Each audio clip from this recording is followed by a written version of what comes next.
Bonjour les amis. Bienvenue à l'émission Le Miroir sur Rwanda TV. Je suis très content de vous retrouver. Là, je pense qu'on est déjà entré en 2025. On est à l'intérieur de 2025 et on a traversé l'année sans changer de public. Donc, applaudissez pour vous les amis. Ouais. Alors, ça c'était une année 2024 très intéressante, je trouve, pour plusieurs raisons. Mais une des raisons pour laquelle je pense que je n'aime pas parler de ça, parce que vous le savez dans cette émission, et je pense aussi pour tous les journalistes ou je sais pas, on ne veut pas être la news, mais on veut parler de la news. Donc on veut parler des autres plus que de parler de nous. Mais quand même, je me suis dit, je vais de passage partager ça, juste comme ça. Et parce que en plus de cela, on va en parler tout au long de cette émission avec l'invité d'aujourd'hui. Alors, pourquoi est-ce que je mets cette pause de suspense? C'est parce que je suis mal à l'aise et je ne devrais pas l'être. Alors, là on tourne cette émission quelque part en début du mois de décembre, même si vous la voyez un peu plus tard. C'est parce que voilà, il y a comme 3 mois, j'ai commencé un programme où je me suis dit, je vais m'essayer à faire du sport et pour retrouver la forme et vivre un peu mieux, disons, pour me sentir mieux. Et je ne pensais pas que je pourrais faire 1 semaine, ni 2 semaines, ni 3 semaines, mais finalement, même si le premier mois j'ai fait juste 10 jours ou 12, et puis je me suis arrêté, le deuxième mois, j'ai continué grâce à une personne avec qui on sera dans cette émission, qui m'a dit « Est-ce que tu es sûr que tu veux continuer ?» J'ai dit « Oui, alors je te donne un challenge de faire 29 jours et tu fais de l'exercice tous les jours. » Et puis j'ai fait cet exercice-là. Et puis le mois suivant, on a dit « Ok, on va continuer ce mois-ci, on va faire un peu plus. » C'est de tout à l'heure. Et puis, je me suis blessé le dos et tout s'est arrêté, c'est tombé à l'eau.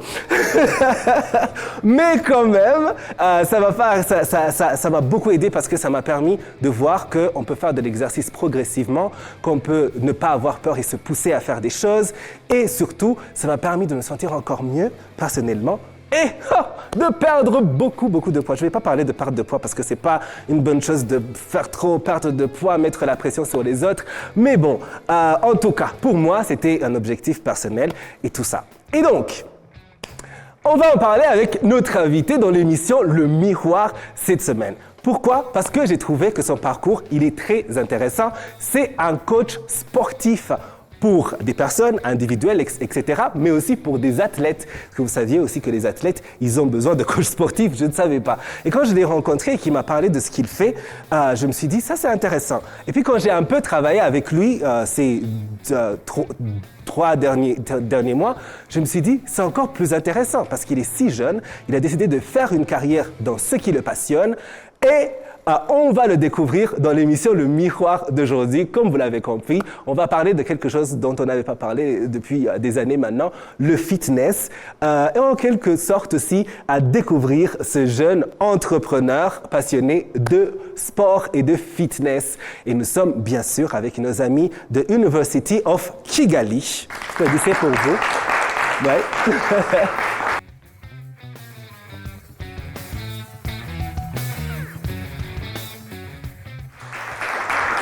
Oui, c'est l'émission Le Miroir et après cette petite pause, comme promis, aujourd'hui on parle fitness avec ce passionné de sport. Il s'appelle Coach Shema et c'est notre invité. Bienvenue. Oui, comment ça va? Oui, bienvenue dans l'émission Le Miroir. Merci beaucoup. Oui, prends place. Salut tout le monde.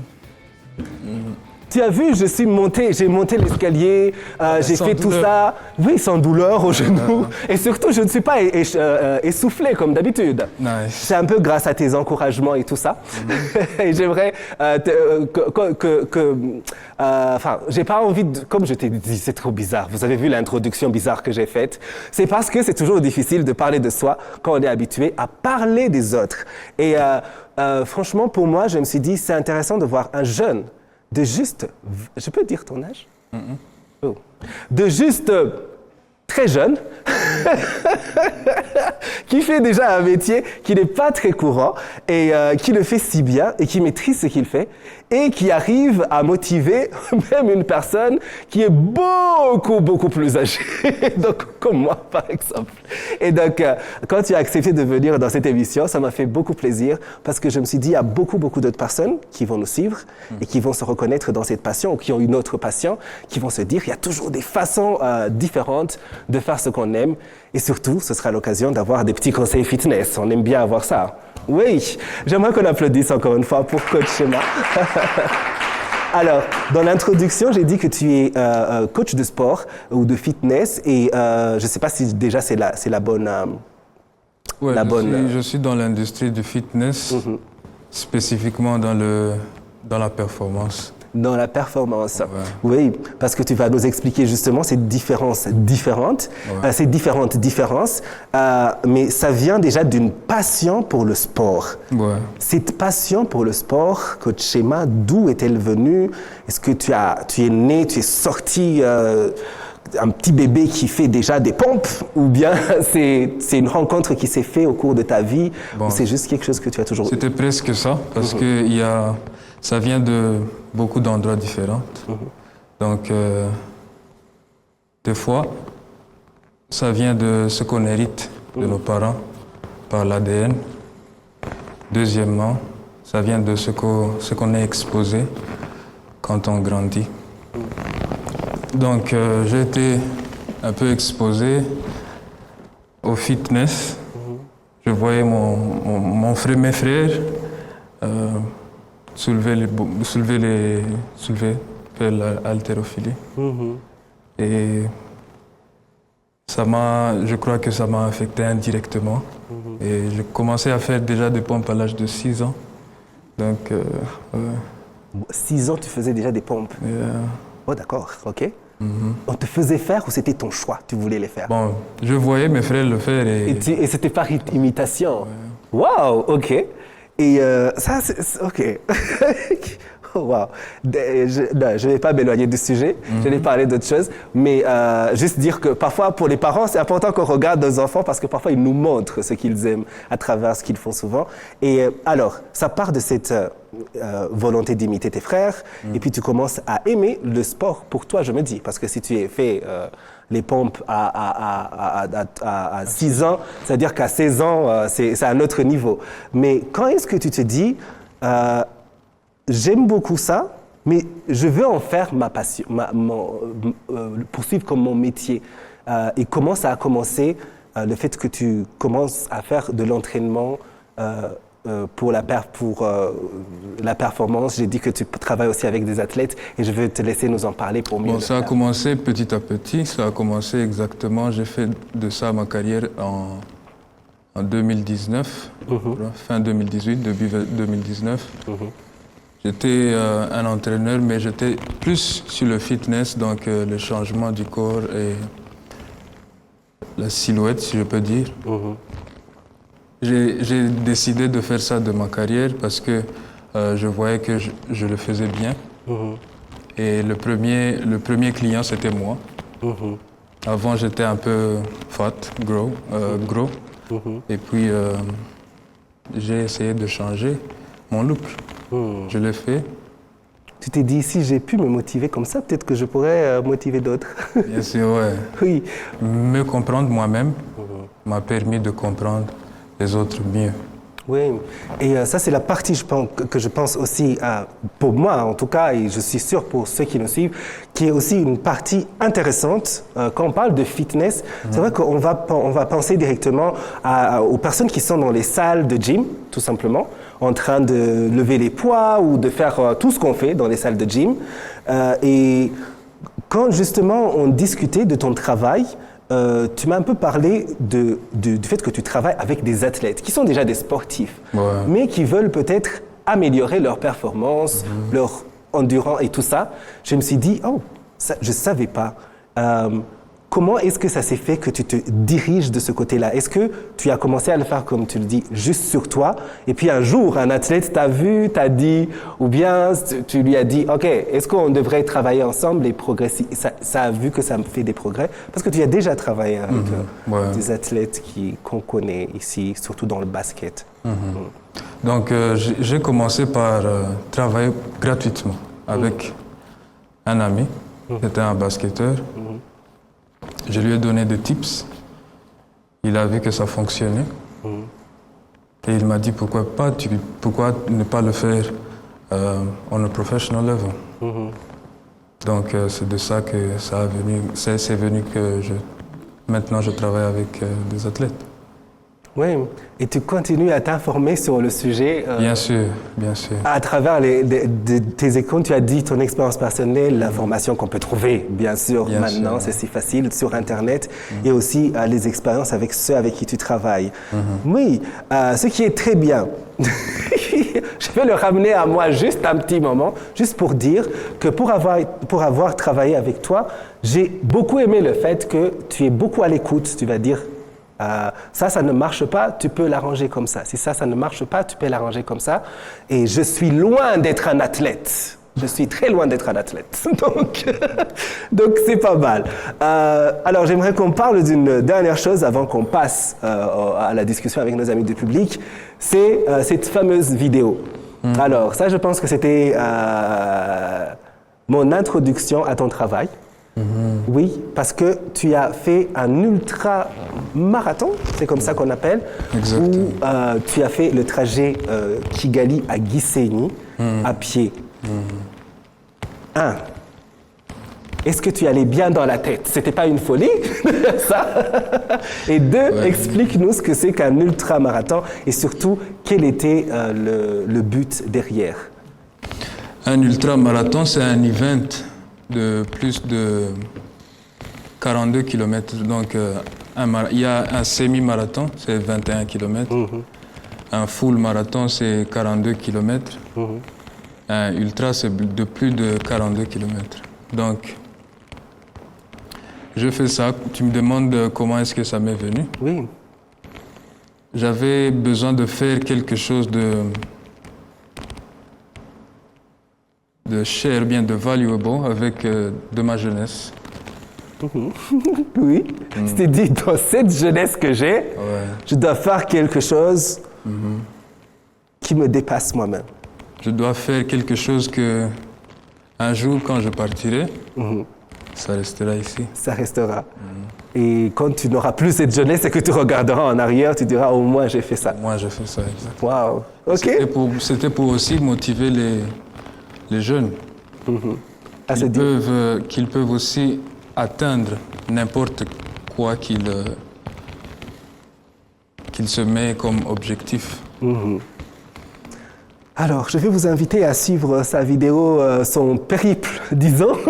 Et c'est comme 35 minutes où tu fais la route qui gagne. Il y a bien sûr des pauses parce que tu n'as pas fait ce trajet en 35 minutes.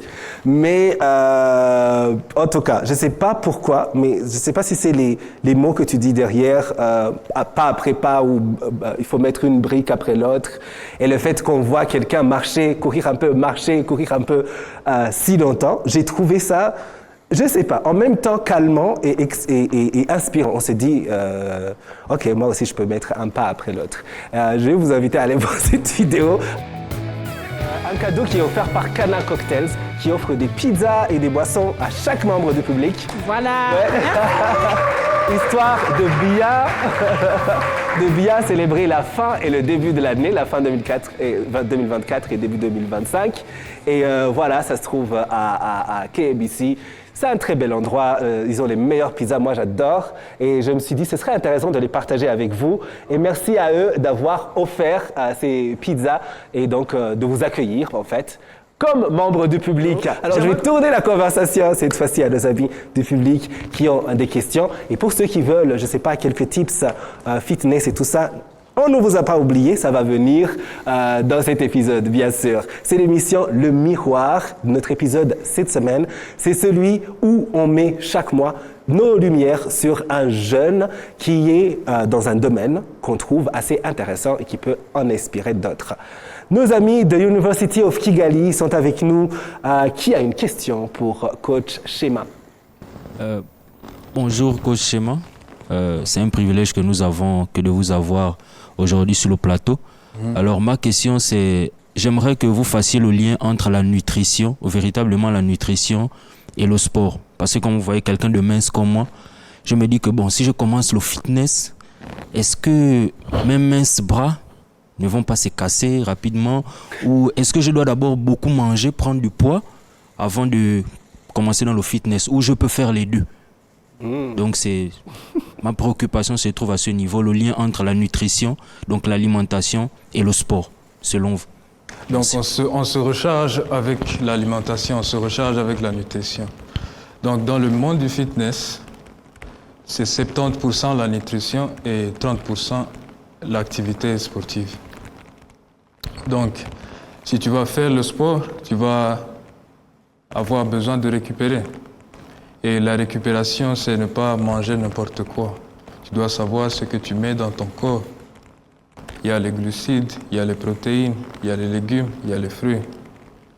Les fruits, ça aide avec fructose, ça donne de l'énergie, c'est le sucre. Il y a les glucides qui aussi donnent de l'énergie, ça fonctionne comme du sucre aussi. Il y a aussi les protéines qui sont responsables pour la réparation des muscles qui ont été abîmés durant l'activité sportive. Donc ça va avec. Tu n'as pas besoin de manger beaucoup pour prendre du poids. Si tu veux prendre du poids, tu manges en relation de ce que tu as perdu. Donc c'est les calories que tu as perdues et les calories que tu veux regagner. Si tu veux être en surpoids, tu prends beaucoup plus de calories que tu en perds. C'est ça. Oui. D'accord. Une autre question? Oui. Merci. Moi, ma question est celle-ci. J'aimerais savoir comment on se prépare à un ultramarathon. Je me demande, faut-il d'abord ne pas manger ou bien ne pas boire de l'eau? J'aimerais savoir comment vous vous êtes préparé pour l'ultramarathon. Bon, la préparation a été difficile. C'est un très long voyage. J'ai commencé à m'entraîner depuis l'année 2021. J'ai fini l'entraînement le 14 décembre 2023. 2023. Ouais. Wow. Donc, ça commence par... il y a ce qu'on appelle en anglais progressive overload. Donc, ne pas se bourrer, aller petit à petit. J'ai commencé à courir 2 km parce que j'ai commencé en 2021. Je travaillais quelque part à un restaurant à KBC. Et puis, je courais tous les jours à la maison. Et ça faisait 2 km tous les jours. Et puis, j'ai perdu mon travail et je me suis retrouvé au chômage. Et après ça, je me demandais qu'est-ce que je fais avec ma vie. Tous mes collègues ou bien tous mes amis allaient au travail, moi j'étais à la maison. Donc j'ai commencé à penser et à dire que si les autres vont au travail le matin, moi aussi je vais travailler sur moi-même. Je vais travailler sur mon rêve. Donc j'ai commencé comme ça. J'ai commencé à courir 7 km. Mais je manquais de... On appelle ça comment? Je manquais d'encadrement. Donc je fais un petit programme de kilomètres que je vais courir et les jours où je vais courir. Donc je courais 14 kilomètres tous les jours que Dieu a créé. Qu'il pleuve, qu'il neige, qu'il fasse froid. Dans la Enfin, il pluie, neige pas, mais bon. dans la pluie, dans le soleil, je prends beaucoup de temps. Oui. Je prends beaucoup de temps à répondre. À répondre? Non, ça va. Nous, on est perdus dans cette histoire. Oui. Donc, je courais tous les jours 14 km. Et j'ai fait ça pour 2 semaines. Et après les 2 semaines, je commençais à avoir des blessures parce que je m'avais bourré. J'avais accumulé beaucoup d'entraînement from nowhere. J'ai su que je manquais de force. Je manquais de force musculaire. Et c'est là où j'ai commencé à faire un peu de la musculation pour fortifier ce qui était faible. Donc de là, j'ai continué à augmenter, après ma guérison, bien sûr. J'ai commencé à augmenter les kilomètres que je courais. J'allais à 14, j'allais à 21, j'allais à 31. Je n'ai pas dépassé 41. Donc c'est comme ça que j'ai préparé l'ultramarathon. Oui. C'est ça l'entraînement d'un ultramarathon, c'est courir tous les jours, des fois 3 fois ou 4 fois par jour. C'est beaucoup. Mais quand même, le trajet, c'est aussi beaucoup. C'est de Kigali. Alors, j'aimerais qu'on précise. Tu as fait le trajet Kigali à Gisenyi à pied. On regarde la vidéo, c'est vrai qu'on te voit courir, on te voit marcher, on te voit boiter, on te voit t'appuyer sur un bâton. Comment ça se passe et surtout les questions qu'on se pose, c'est parce que dans la vidéo, on te voit aussi prendre des petites pauses, surtout quand tu es blessé. Exactement. Est-ce que tu prévois ces pauses à l'avance? Bien Est-ce sûr. que tu es autorisé à faire des pauses qui sont longues? Comment? Est-ce que tu peux prendre, je ne sais pas, des pauses, la voiture te déplace ou bien tu t'assois dans la voiture? Comment ça se passe exactement quand tu es en train de faire ce trajet? Quand je fais une pause, la voiture ne peut pas bouger même 1 centimètre. Donc c'est juste pour t'arrêter? C'est juste pour m'arrêter. Uh-huh. Donc il m'a demandé la préparation, je lui ai dit tout l'entraînement, Oui. désolé, mais le jour même de l'ultra, de l'event, il faut savoir ce que tu dois mettre dans le corps. Donc ce que je fais, j'avais pris de l'eau de sucre et de sel, de l'eau de café, du pain, on appelle ça comment? Peanut butter. Du beurre d'arachide. Arachide. Ouais, beurre d'arachide et beaucoup de bananes. Et ça m'aidait à me recharger quand j'avais faim, quand j'étais en état d'hypoglycémie. Et finalement, tu as fait combien de temps pour arriver à Gisenyi? J'ai fait 36 heures. 36 heures. Waouh. 36 heures, il faut le faire, oui. Mais à la fin, vraiment, on voit dans la vidéo, on s'est dit, oh mon Dieu, il est en train de mourir. Mais non, il n'est pas mort, il est toujours en vie. Et c'est très inspirant. Tu en feras un autre un jour? Bien sûr. Oui, alors, est-ce que tu... 36 heures, c'est pas un temps respectable. tu veux faire moins que 36 heures, progressivement diminuer le temps. Ouais. La prochaine fois, dis-nous, on aimerait aller suivre. On va pas marcher pendant tout le trajet. On va t'aider à faire 100 mètres et puis nous, on va te suivre en voiture. C'est l'émission Le Miroir. Oh, j'oublie pas de questions? Oui. Ok, merci pour cette opportunité qu'on me donne aujourd'hui. J'aimerais savoir, vous avez dit que vous avez fait 36 heures de Kigali à Gisenyi. Et j'ai eu, on va dire, ce truc de regarder la vidéo que vous avez faite.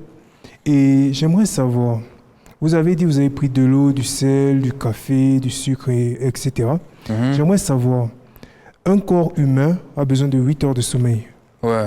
comme nous savons. Et j'aimerais savoir comment vous avez fait 36 heures sans dormir, sans manger. Bon, c'est vrai, vous avez pris de la banane, mais la banane, c'est pas un truc on va dire, assez consistant. Comment avez-vous fait pendant 36 heures à tenir? Donc il y a ça aussi. l'entraînement, en fait, qui arrive. C'est l'entraînement qui m'a permis de tenir. Ouais. Ok. Bonjour, monsieur. Bonjour. Les coachs sportifs. Bon, je m'excuse un peu d'être un peu bénéfique dans ma question. Quand vous parlez d'objectifs à se fixer étant jeune, j'aimerais savoir quelle est l'importance de faire ce voyage qui vous a cassé les muscles, qui vous a traumatisé pendant 32 heures. 36. 36, ok, je m'excuse, 36 heures. Quel était le résultat? Et ma deuxième question est de savoir quel est l'impact positif et négatif en faisant ce genre de défis. Merci. Ça, c'est une bonne question, parce qu'il y a des gens qui vont se demander ça. Pourquoi est-ce que tu t'es mis dans tous ces problèmes? Ouais. Et après, qu'est-ce que tu as gagné? Oui. L'acte le plus noble d'une personne, c'est d'inspirer. Ça, c'est un. Deuxièmement, je peux répondre à cette question par mon objectif ici. Mon objectif, c'est de faire prendre conscience de ce qui est possible dans le monde du sport et augmenter la vibration d'autres choses de la vie de tous les jours. Donc, partir de se dépasser physiquement à travers le sport À travers le sport, parce pour qu'il y a pouvoir se dépasser même dans d'autres choses. Exactement, parce Oui. qu'il y a de parallèles dans tout, dans la vie. Oui, ça c'est très vrai. C'est ça mon objectif. Et ça c'est vrai, c'est une chose que parfois on oublie, mais quand on se dépasse au travail, même si on travaille dans une banque et qu'on arrive à faire une grande carrière, ça demande des efforts et des sacrifices. Et quand on fait des efforts et des sacrifices au sport, même si ça semble juste... ça t'apprend, en fait, à faire ça, même dans ta vie professionnelle, dans ta vie de tous les jours. Et c'est un bon point que tu relèves, je trouve, que tu relèves, je trouve. Et que parfois, on peut pas trouver, on peut juste regarder et se dire, oh, OK, ou être inspiré, mais ne pas voir qu'il peut y avoir des parallèles dans différentes choses. Il y Ça, a c'est des très parallèles vrai. partout dans la vie. Ça, c'est très, très vrai. C'est l'émission Le Miroir sur Rwanda TV et on est presque à la fin de cet épisode. J'espère que vous avez pu pu être inspiré déjà et aussi que vous avez pu avoir quelques tips fitness, comme on l'avait dit. Est-ce qu'on avait des petites questions? Oui, on avait des petites questions. Rapidement. Alors, quelques questions fitness. On dit que les abdos se font dans la cuisine. Est-ce que c'est vrai? On a les abdos par rapport à ce qu'on mange. Exactement, ouais. On a les abdos. Les abdos se font à la cuisine. À la cuisine. Donc il faut bien manger. Il ne faut pas juste se dire je vais faire les exercices là et c'est tout. Non, impossible. Ça peut pas. D'accord. Deuxième question. Les filles et les garçons ne font pas les mêmes exercices lorsqu'il s'agit de forme physique. Non, ça c'est pas vrai. Ça, c'est pas vrai. Ils peuvent faire les mêmes exercices. Ouais. Ouh. Ah, vous avez entendu. Au Lessia, il faut commencer à faire les mêmes exercices que Karangwa juste à côté. Et oui, c'est bon, tu vas pas en mourir. Et il y a une question qui nous est venue du public. Ça, c'est une question que j'ai trouvé ça intéressant. Comment atteindre, je pense qu'on l'a tous, comment atteindre le physique de rêve? Je l'ai bien dit? Oui, comment atteindre le physique de rêve? Est-ce que vous avez une réponse? Ça, c'est une question, je ne sais pas, existentielle. Comment atteindre le physique de rêve? Son physique de rêve, je ne sais pas. Il faut commencer par le visualiser, Ouh. premièrement. Il faut commencer par le visualiser. Parce que sans image mentale, on n'aboutit à rien. On n'aboutit à rien. Donc, on commence à se voir comme ce qu'on veut atteindre. Exactement. Et progressivement, on se dirige vers là-bas à travers le travail, comme tu as dit. Lay a brick. Et les quoi? Lay a brick. Lay a brick, voilà, comme dans la vidéo, c'est une brique après l'autre, un pas après l'autre. Mais déjà, moi, je suis très content. Écoutez, j'ai suivi quelques mois de programme et je suis très content des résultats parce que je peux mettre des choses que je ne mettais plus depuis des années. Voilà, j'ai trop parlé. Merci beaucoup de nous avoir suivis. J'aimerais qu'on applaudisse pour Coach Shema. Coach Shema, on peut vous retrouver sur Instagram pour pour ceux qui veulent avoir plus de conseils. Oui, je suis sur Instagram. Je m'appelle Shema, CHEMAR _444. CHEMAR_444. D'accord, oui, et merci beaucoup à nos amis de University of Kigali qui étaient avec nous. J'allais dire University of Africa, pourquoi? University of Kigali qui était avec nous dans cet épisode. J'espère que vous avez très bien commencé l'année chez vous, que vous êtes motivés à faire plus justement à travers ça, ce qu'on a vu et ce dont on a discuté. On se retrouve bientôt pour un autre épisode et très très prochainement pour une nouvelle saison. À bientôt.